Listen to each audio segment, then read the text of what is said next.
Hello and welcome. इस खास पेशकश में हम बात करने वाले हैं रीट्स पर। जी हाँ, बहुत सारे लोगों ने रीट्स पर अपने सवाल हमें भेजे हैं, जो कि मैं आपको बता दूं, म्यूचुअल फंड के जरिए रियल एस्टेट में निवेश करने का सबसे आसान तरीका है। और आसान इसीलिए क्योंकि आप छोटी छोटी किश्तों में रियल एस्टेट में निवेश कर सकते हैं। आपको कोई बहुत बड़ा अमाउंट जो कि आप प्रॉपर्टी खरीदने जाते हैं अक्सर, वो देने की जरूरत नहीं है। जैसे आप नॉर्मल एसआईपी करते हैं, उसी तरह जो है आप छोटे छोटे इंस्टॉलमेंट में रियल एस्टेट खरीद सकते हैं। कैसे होगा ये रीट्स के जरिए, और रीट्स म्यूचुअल फंड में आपको कितना फायदा है, डाइवर्सिफिकेशन के लिहाज से हमें उसको कैसे देखना चाहिए, आज इन्हीं सब बारीकियों पे हम बात करेंगे। और इस खास चर्चा में मेरे साथ जुड़ रहे हैं मनी एजू स्कूल के फाउंडर अर्नब पंड्या। अर्नब जी, स्वागत है आपका और बहुत बहुत शुक्रिया इस खास पेशकश में अपनी एक्सपर्टीज हमें देने का। तो रियल एस्टेट इन्वेस्टमेंट ट्रस्ट की बात हो रही है, रीट्स की बात हो रही है, जो कि मेरे देश में कुछ सालों पहले आ गया था, हमारे देश में कुछ सालों पहले आ गया था, लेकिन अभी तक ये कॉन्सेप्ट लोगों को समझ में नहीं आया है, जिसकी वजह से हम देख रहे हैं कि देश में बहुत कम रीट्स हैं जो कि एएमसीज ने लॉन्च किए हैं, और लोगों की दिलचस्पी भी नहीं है क्योंकि उन्हें पता ही नहीं है। आसान भाषा में रीट्स क्या है? देखिए, जब भी आप कोई प्रॉपर्टी में निवेश कर रहे हो, और हम बात कर रहे हैं कि खास करके कमर्शियल प्रॉपर्टी, तो प्रॉपर्टी में जब आप निवेश करने जाते हो तो आपका जो टिकट साइज है वो बहुत बड़ा हो जाता है। मान लीजिए कि आपको कोई ऑफिस खरीदनी है तो वो amount will run into lakhs. तो इसके सामने रीट्स एक ऐसा जरिया है जहां पर जो रियल एस्टेट इन्वेस्टमेंट ट्रस्ट है वो कमर्शियल प्रॉपर्टीज, और वो कोई भी प्रकार की हो सकती है, यानी कि वो मॉल्स हो सकते हैं, वो ऑफिस स्पेस हो सकती है, वो वेयरहाउसिंग स्पेस हो सकती है, वो हॉस्पिटल्स हो सकती है, वो होटल्स हो सकती है। तो वो सब कमर्शियल प्रॉपर्टी रीट खरीदता है, यानी कि रीट के पास इतनी सारी प्रॉपर्टी होती है और उस प्रॉपर्टी से वो रीट रेंट कलेक्ट करता है, इनकम कलेक्ट करता है, और वो इनकम अपने यूनिट होल्डर्स को डिस्ट्रीब्यूट कर देता है। तो रीट एक ऐसा जरिया है जहां पर लोग अपने छोटे छोटे रकम को पूल करके एक कमर्शियल रियल एस्टेट स्पेस में एक्सपोजर ले सकते हैं। अब ठीक है। देखिए, अब क्योंकि हम कम कम बात कर रहे हैं, तो ये टिकट साइज क्या होगा, कितनी कम रकम हम डाल सकते हैं रीट्स में? एसआईपी तो अर्नब जी हम जानते हैं कि 500 रुपए से भी शुरू होती है, लेकिन रीट्स, क्योंकि हम रियल एस्टेट की बात कर रहे हैं और रियल एस्टेट के दाम तो आप सब जानते ही हैं, कितना टिकट साइज होगा, निवेश की रकम कितनी मिनिमम मैक्सिमम है, इसमें क्या प्रक्रिया है?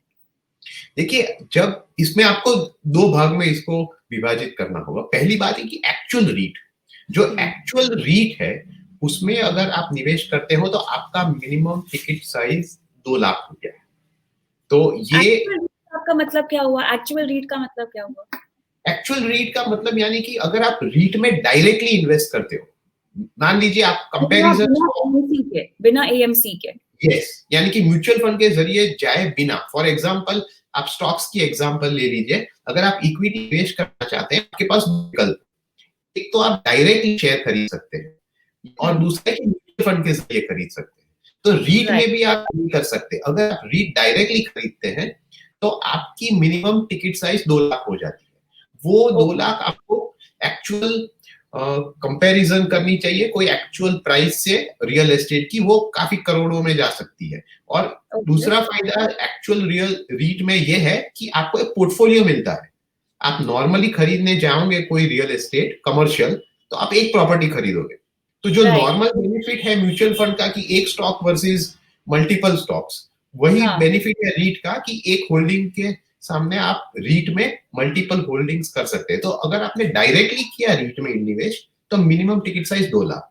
अगर आपने म्यूचुअल फंड के जरिए किया, क्योंकि अब पहली बार इंडिया में म्यूचुअल फंड आ चुका है जो आपको फॉरेन रीट में एक्सपोजर दे रहा है, कोटक का एक फंड है, लेकिन मेरे हिसाब से आगे जाते हुए शायद आपको मोर इस प्रकार के फंड्स देखने को मिलेंगे। तो अगर आप म्यूचुअल फंड के जरिए जाएं तो उसमें जो म्यूचुअल फंड का मिनिमम इन्वेस्टमेंट है 5,000 10,000, उसी से आपको वहां पर आप निवेश कर सकते हैं, और वहां पर आप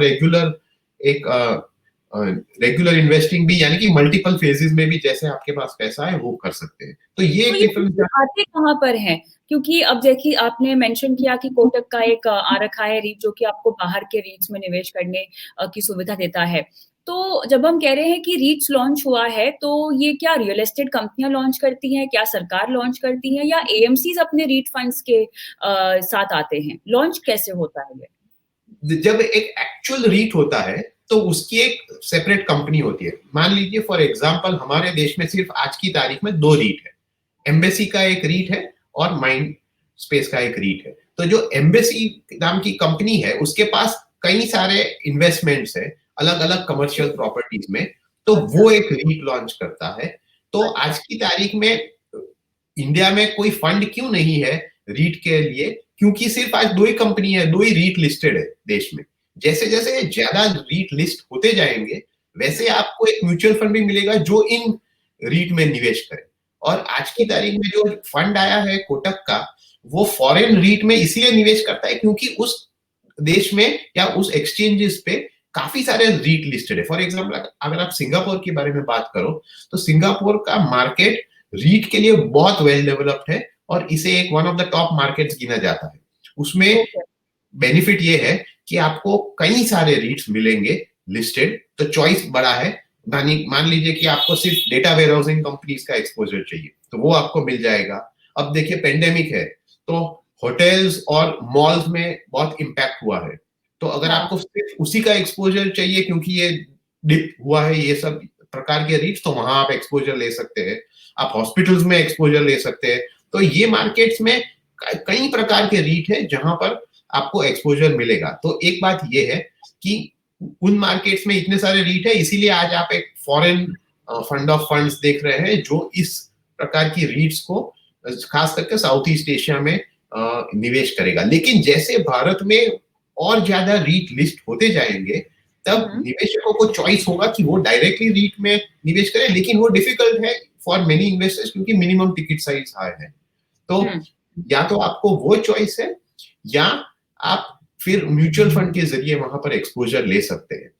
तो अगर रीट का आईपीओ आता है तब जाके आपको 2 लाख रुपए मिनिमम टिकट साइज़ जो है वो चुकाना पड़ेगा और उसके लिए मेरे ख्याल से आपको डीमैट अकाउंट भी खोलना पड़ेगा।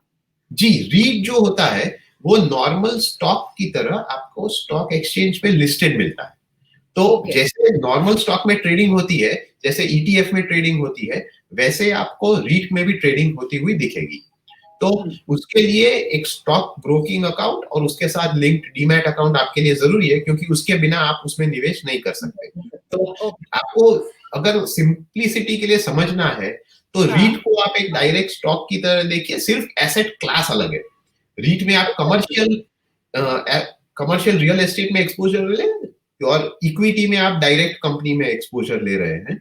अच्छा, तो जब हम शेयर मार्केट में डालते हैं पैसे अर्णव जी तो हमें शेयर्स मिलते हैं, म्यूचुअल फंड के ज़रिए निवेश करते हैं तो हमें यूनिट मिलते हैं, रीट में निवेश करेंगे तो फिर ये रियल एस्टेट हमें कैसे मिलेगा? मतलब हमें क्या अलॉट किया जाएगा? यूनिट्स अलॉट किए जाएँगे?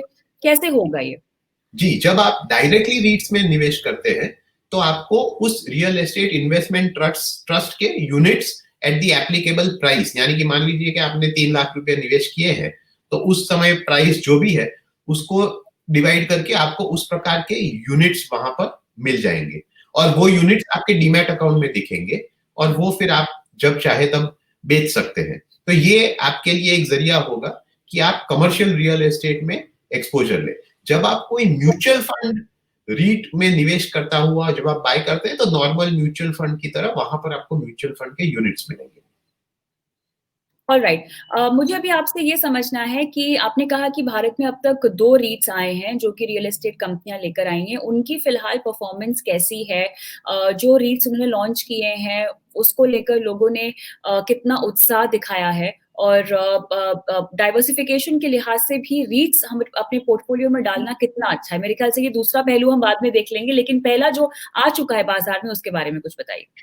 देखिए, आज की तारीख में क्या है कि बाजार में जो आ चुके हैं, उनकी परफॉर्मेंस तो अच्छी रही है क्योंकि हुँ, ये एक जो इसमें कोई बहुत चॉइस नहीं है। तो जो भी निवेशक इस प्रकार के इन्वेस्टमेंट में की तरफ जाना चाहता है, उन्होंने यहाँ पर काफी सारा बाइंग भी कर रखा है। तो इंटरेस्ट ज्यादा है, तो रिटर्न भी यहाँ पर अच्छे खासे आपको दिखाई दे रहे हैं आज की तारीख में।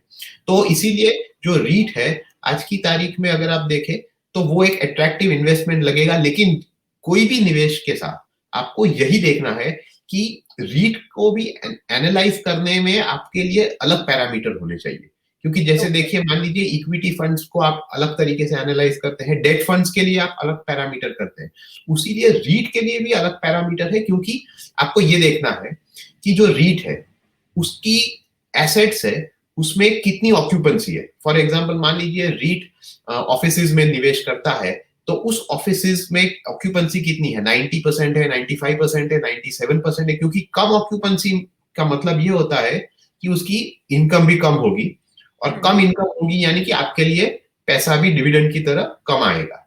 दूसरी बात ये है कि आपको यील्ड देखना चाहिए, क्योंकि हर एक रीट एक यील्ड देता है। यील्ड यानी कि वो कितना परसेंटेज कमाता है।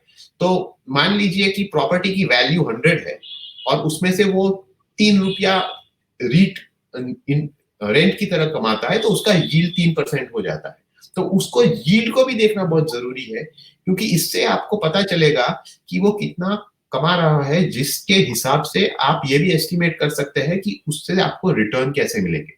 अब आपको ये समझना है कि रीट अपना पूरा अर्निंग्स कैसे करता है। एक तो ये है कि जब वो प्रॉपर्टीज में इन्वेस्ट करता है तो उससे रेंट आती है। हाँ, दूसरा जरिया ये भी है कि उस प्रॉपर्टी की कैपिटल वैल्यू में एप्रिसिएशन होता है। तो जब वो प्रॉपर्टी बेचेगा तब हाँ, एक कैपिटल गेन भी होगा। लेकिन ये तो वो रीट वो अपनी जो प्रॉपर्टी है वो उसका ट्रेडिंग बहुत नहीं करता, तो मेन इनकम उसकी रेंट से आती है, और अ अच्छा। Part of it capital appreciation से भी आएगी, अगर प्रॉपर्टी एप्रिशिएट करती है तो। तो ऐसे में बहुत सारे जो इक्विटी के इंस्ट्रूमेंट्स हैं, उसमें हम डिविडेंड्स की बात करते हैं, उसमें हम लोगों को ज़्यादा निवेश करते हुए इसलिए भी देखते हैं क्योंकि डिविडेंड्स एक अलग तरह की कमाई होती है। इसमें किस तरह से कैपिटल एप्रिसिएशन के बाद हमारा मुनाफा और बढ़ेगा? देखिए इसमें जो एक्चुअल रीट है उसमें आप देखोगे कि एट रेगुलर इंटरवल्स, क्योंकि उनको 90% डिविडेंड्स की तौर पे देना ही है, तो ये रीट्स एट रेगुलर टाइम इंटरवल्स आपको डिविडेंड देता रहेगा। वो आपके लिए सीधा एक पे आउट है, यानी कि वो आपके लिए एक रिसीट है नॉर्मल डिविडेंड्स की तरह। और जो कैपिटल एप्रिसिएशन की बात है वो आपको उसके प्राइस में दिखेगी, यानी कि जो प्राइस पे जो वो ट्रेड कर रहा है बाजार में, जैसे जैसे कैपिटल उसकी वैल्यू एप्रिशिएट होगी तो उसकी नेट एसेट वैल्यू बढ़ेगी, और उस हिसाब से उसकी ट्रेडिंग का जो प्राइस है वो भी उस तरह चेंज होगा। अब मान लीजिए कल फॉर एग्जाम्पल कोई तकलीफ आती है, जैसे कि हमने देखा कि कोविड में आ गई, और कोविड में तकलीफ आने से क्या होगा कि कमर्शियल रियल एस्टेट पे बहुत बुरा असर पड़ा। तो अक्रॉस द वर्ल्ड आप देखोगे कि जिन रीट्स में जो ऑफिस स्पेस थी या शॉप्स थे और खास करके होटल्स थी, उन सभी रीटों की वैल्यू घट गई, क्योंकि वहां पर जो ऑक्यूपेंसी थी वो कम होने लगी, तो उनसे उसमें कैपिटल लॉस भी हुआ। तो ऐसा नहीं है कि सिर्फ कैपिटल एप्रिसिएशन होता है, कोई तकलीफ आती है तो रीट में कैपिटल लॉस का भी एक चांस खड़ा रहता है। ऑलराइट, अब इनकम टैक्स पर आते हैं। कितना टैक्स लगता है हमारी कमाई पर रीट्स पे? देखिए इसमें तो एक सिंपल है कि जो डिविडेंड्स है वो भी टैक्सेबल है, और जो कैपिटल गेन्स आपको होगा, मान लीजिए कि आपने कोई रीट है 300 के भाव पे लिया हुआ है, अब उस पे साल में मान लीजिए 8 रुपया का आपको डिविडेंड मिल गया, तो वो डिविडेंड डिविडेंड की तरह टैक्सेबल है, और इस साल से तो कोई भी डिविडेंड पे टैक्स फ्री की कोई छूट नहीं है। तो जो डिविडेंड है वो इनकम फ्रॉम अदर सोर्सेज में चला जाएगा और वहां पर आपको टैक्स लगेगा। अब 300 का रीट मान लीजिए आपने थोड़ी देर बाद 350 में बेच दिया, तो ये जो 50 रुपये का जो गेन है वो आपके लिए कैपिटल गेन होगा, और वो भी टैक्सेबल होगा। अब ये कैपिटल गेन अगर आपने 3 साल से पहले बेचा है तो शॉर्ट टर्म कैपिटल गेन होगा, और 3 साल के बाद बेचा है तो फिर एक लॉन्ग टर्म होगा, और लॉन्ग टर्म की उसी हिसाब से 20% का रेट है with the benefit of indexation, और शॉर्ट टर्म होगा तो सीधा आपके इनकम में ऐड किया जाएगा। तो ये सिंपल प्रक्रिया है टैक्सेशन की। कोई भी इनकम आती है आपको वो टैक्सेबल रहेगी, आपको सिर्फ ये यही देखना है कि डिविडेंड है या कैपिटल गेन है। ठीक है, तो अब हमें ये समझना है कि जो अभी लेटेस्ट रीट लॉन्च हुआ है, Kotak international REIT fund of fund, ये किस तरह काम करता है और कितना निवेशकों को इसमें इंटरेस्ट दिखाना चाहिए? अब जो ये कोटक का एक रीट आया है, रीट वो फंड ऑफ फंड्स है, यानी कि ये क्या करता है, ये जो पैसा आएगा वो सीधा लेके एक दूसरे फंड में डाल देगा, और वो फंड रीट्स देता है। तो ओके। ये जो फंड में डालेगा वो Sumitomo Mitsui asset management company का एक फंड है जो एशिया पैसिफिक रीजन में निवेश करता है। तो ये ओके। एक एग्जिस्टिंग फंड है। जैसे हम देखते हैं कई इंटरनेशनल फंड में क्या होता है कि यहाँ जो पैसा आता है वो लेके डायरेक्टली कोई और इक्विटी फंड या कोई और डेट फंड में डाल देता है, और वो डेट फंड तो इक्विटी फंड तो ऑलरेडी एग्जिस्टिंग से चला आ रहा है। तो उसी तरह ये भी फंड पैसा लेगा लोकल इन्वेस्टर से, और वो सुमितोमो मित्सुई का जो फंड है, रियल एस्टेट फंड, जो साउथ ईस्ट एशिया पर फोकस्ड है, वहां पर डाल देगा। तो आज की तारीख में अगर हम उस बेसिक फंड के बारे में देखें कि उसका एक्सपोजर कहां पर है, तो उसका मेन एक्सपोजर सिंगापुर में है, which is I mean logical, क्योंकि सिंगापुर एक बहुत डेवलप्ड मार्केट है और वहां पर इतने सारे अच्छे रीट्स है। तो मेन एक्सपोजर सिंगापुर में है। उसके बाद थोड़ा कम एक्सपोजर ऑस्ट्रेलिया में है, क्योंकि ऑस्ट्रेलिया का मार्केट भी काफी रीट्स के लिए जाना जाता है। और फिर थाईलैंड और उस प्रकार के 3-4, न्यूजीलैंड, 3-4 देश है, पर वहां पर एक्सपोजर बहुत नहीं है। तो मेन एक्सपोजर जो आपको मिलेगा इस फंड से वो सिंगापुर और ऑस्ट्रेलिया के मार्केट से मिलेगा। अब आपको ये देखना है कि इन मार्केटों में यील्ड कैसा है।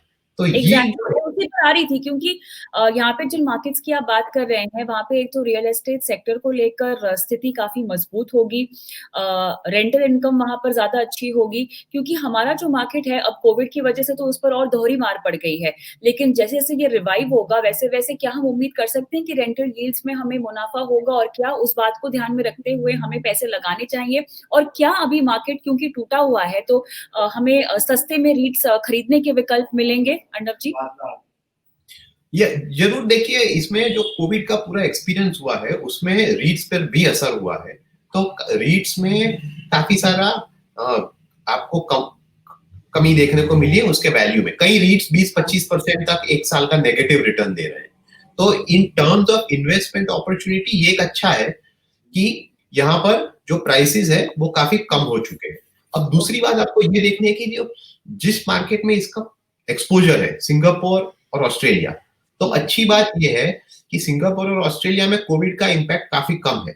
सिंगापुर अगर आप देखें तो पहले केसेस राइज हुए थे, 1000 तक गए थे डेली, लेकिन आज सिंगल डिजिट में आ चुके हैं। तो वहां पर काफी कंट्रोल है। ऑस्ट्रेलिया में भी कई एरियाज में आउटब्रेक था, लेकिन वो भी कंट्रोल में है। तो ये जब रिकवरी आएगी तो चांसेस है कि इन मार्केटों में सबसे पहले रिकवरी आएगी, और जब रिकवरी आएगी तब ये जो पूरा कैपिटल एप्रिसिएशन के सामने जो आपने डेप्रिसिएशन देखा है, यानी कि हिट देखा है, वो शायद आपको कवर अप होता देखेगा। तो इसमें पोटेंशियल है कि यहाँ पर आपको कैपिटल एप्रिसिएशन रीट को अच्छा मिले। तो ये एक बात है। दूसरी बात ये है कि आपको यील्ड देखना चाहिए कि किस प्रकार का यील्ड इन मार्केट्स में। अगर आप डेवलप मार्केट्स देखें, यूएस जैसे, तो वहां पर 3-3.5-4% का मैक्सिमम यील्ड आता है। यूके, यूरोप उसी प्रकार का है। लेकिन सिंगापुर का मार्केट अगर आप देखें तो वहां पर आपको 4.5 से 6.5% तक का यील्ड जाते हुए आप देखते हैं। तो ये एक अच्छी बात है, क्योंकि ये पहले ही से ही दर्शाता है कि जो रेंटल इनकम है वहीं से आपको थोड़ा ज्यादा इनकम आ सकता है। और ऑस्ट्रेलिया का मार्केट भी 4-5% के यील्ड पे चल रहा है।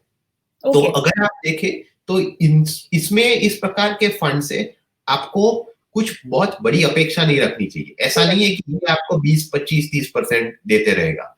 शायद कोई साल में अगर थोड़ा बहुत एप्रिसिएशन हो तो आपको ये डबल डिजिट्स में शायद जाते हुए दिखेगा, लेकिन 5-6% का जो यील्ड है उसकी आपकी बेसिक एक्सपेक्टेशन होनी चाहिए। तो इन्वेस्टर्स सिर्फ ये बात पे ध्यान ना दे कि इसमें बहुत कैपिटल एप्रिसिएशन होगा, और ये भी एक्सपेक्ट ना करे कि क्योंकि दूसरे म्यूचुअल फंड इस प्रकार का अच्छा परफॉर्मेंस दे रहे हैं तो ये भी देगा।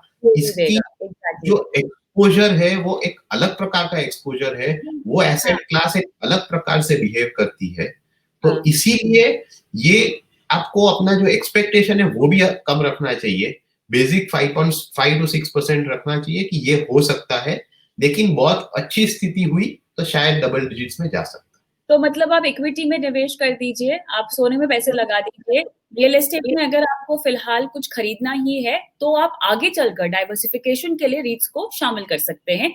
तुरंत मेरे ख्याल से इसमें निवेश करने की ज़रूरत नहीं है, ख़ास तौर से तब जब आपके पास जानकारी नहीं है और किस तरह के रीट में आप निवेश करना चाहते हैं, उसमें भी आपको खुद को कन्विंस्ड होना, कॉन्फिडेंस होना बहुत ज़रूरी है अर्णव जी। जी, ज़रूरी। आपने जो कहा वो सही है कि इक्विटी का एक अलग प्लेस है, हाँ, पोर्टफोलियो में डेट का अलग प्लेस है। जो एक्सपोज़र आपके लिए सही है रियल एस्टेट में, हुँ, उसमें से आप रीट को एक ऑप्शन के तौर पे देख सकते हैं। देख सकते हैं। लेकिन ये नॉर्मल रियल एस्टेट से भी अलग बिहेव करता है। तो राइट, ये कमर्शियल रियल एस्टेट है और रीट का बिहेवियर अलग है। तो हाँ, पहले आप इसे समझिए, अगर आपको इसको डिफ़िकल्टी हो रही है और आप डायरेक्टली रीट में इन्वेस्ट ना करना चाहते हैं क्योंकि अमाउंट हाई है, तो फॉर द हाँ, मोमेंट यहाँ पर कूदने की ज़रूरत नहीं है। लेकिन ये आपको ध्यान में रखना पड़ेगा कि हुँ, ये एक डेवलपिंग एरिया है। पहले सिर्फ गाइडलाइंस आई थी, अब धीरे-धीरे आप रीट्स इंडिया में देख रहे हैं। हाँ, अब एक फॉरेन फंड आया है, लेकिन हाँ, आगे जाते हुए जैसे ज़्यादा कंपनीज़ आएँगी रीट में, इंडिया में, आप इसमें भी एक्शन देखेंगे। तो ये आपने जैसे कहा कि डाइवर्सिफिकेशन के लिए एक बहुत अच्छा ज़रिया है, एक अलग प्रकार का एक्सपोज़र देता है। तो जैसे हुँ, गोल्ड लिया आपने, प्रेशियस मेटल्स लिया, उसी तरह ये एक रियल एस्टेट का एक्सपोज़र है। तो आप संभल के इसमें कदम रखिए, लेकिन ध्यान में रखना ज़रूरी है क्योंकि ये बढ़ता हुआ एरिया है और यहाँ पर आपको काफ़ी सारा एक्शन आगे जाते हुए दिखेगा। चलिए, इन बातों को ध्यान में रखकर ही आप रीट में निवेश करने का फैसला ले सकते हैं, लेकिन अगर कोई सवाल आपको पूछना है तो इस डिस्कशन के नीचे कमेंट बॉक्स में अपने सवाल डालिए और हम एक-एक करके आपके सभी सवालों के जवाब देंगे। फिलहाल ये पेशकश देखने के लिए और रीट्स की बारीकियाँ समझने के लिए आपका बहुत-बहुत शुक्रिया। शुक्रिया अर्नब जी।